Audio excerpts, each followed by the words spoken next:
a startling use of foreshadowing as the murderer stoops to speak to little Elsie Beckman. Wie heißt du denn? Elsie Beckman. The scene switches to Elsie's home, where her mother lovingly prepares her lunch. This scene introduces a second set of safe, homey objects and images that contrast with those from the street. The clock suggests that Elsie is late and her mother is beginning to worry. The mother's worry increases as she goes to the door and notices other children in the building arriving home from school, and there's no sign of Elsie. Ist Elsie nicht mitgekommen? Nee, mit uns ist sie nicht mitgekommen. Another aspect of mise-en-scène is how objects and characters are framed within the shot. The railings in the hallway here and the tight framing reinforce the feeling of desperation in Elsie's mother. We cut back to the street, where the murderer is buying Elsie a balloon on a string from a street vendor.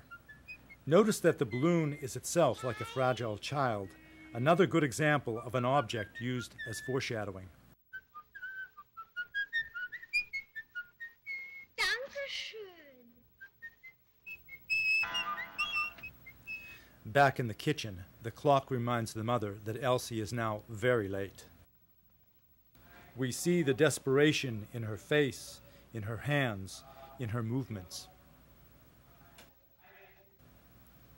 Finally, hearing voices, she moves to the window to look for her daughter.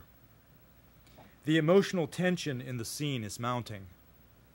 Elsie!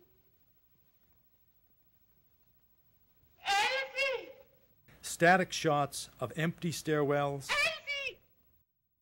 and attics set up the climax of the scene, which juxtaposes three startling images that indicate Elsie's horrible fate.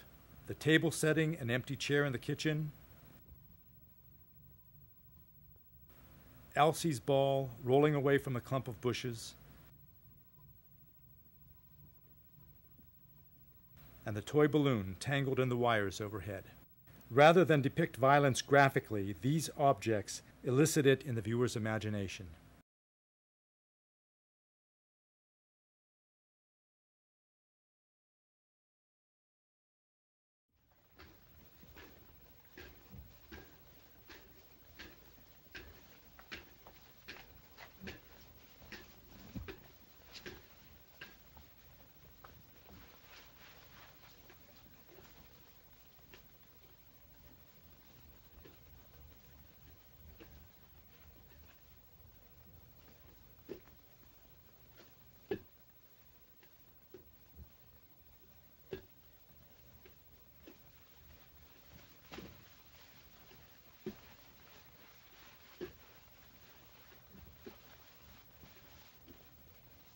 Du hast aber einen schönen Ball. Wie heißt du denn? Elsie Beckman.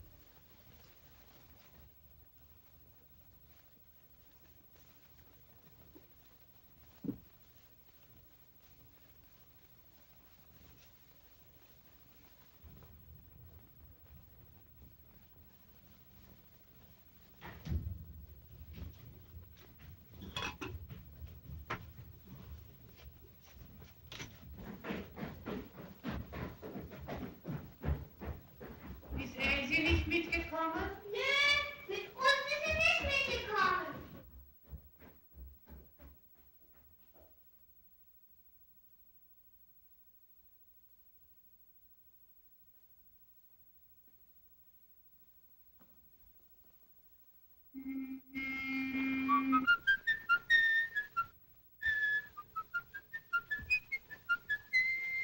Fein.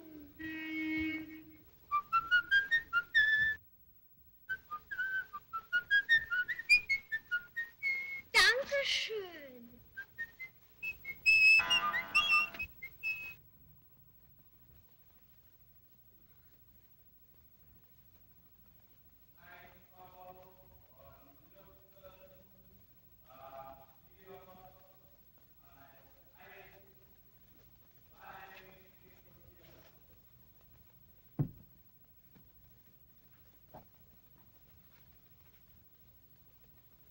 Elsie!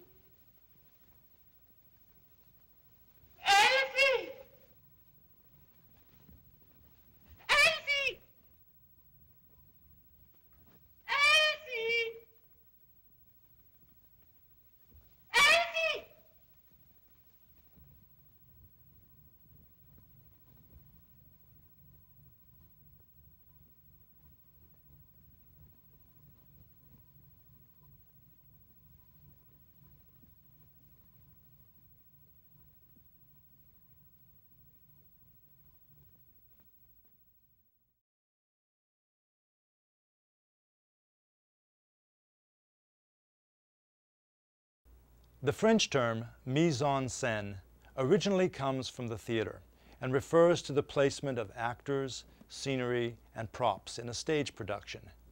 Carried over to cinema, the term generally applies to the arrangement of anything physical in the framing of the shot, including the actors. Mise en scène is generally the most straightforward and accessible cinematic technique for film audiences to appreciate, partly because we are accustomed to looking for visual clues and signals in movies, and partly because we are intuitively aware from television and advertising about how framing can center our attention on the multiple purposes and meanings of images. In movies, mise en scène primarily helps tell the story visually, which is why so many silent movies depended so heavily on it. The clever presentation of sets, costumes, props, and actors tended to objectify the story and make it more immediately intelligible to audiences without the use of dialogue. But even in movies with spoken dialogue, it's difficult to imagine a film narrative that doesn't depend heavily on mise en scène, especially when filmmakers employ objects or images that have associations or symbolic meaning beyond what they literally represent. Fritz Lang's expressionistic thriller M, filmed in 1931, is about a serial child murderer played by Peter Lorre. M was Lang's first sound film, but it employs many of the masterful cinematic techniques that he developed in his silent films, especially with the use of mise en scène.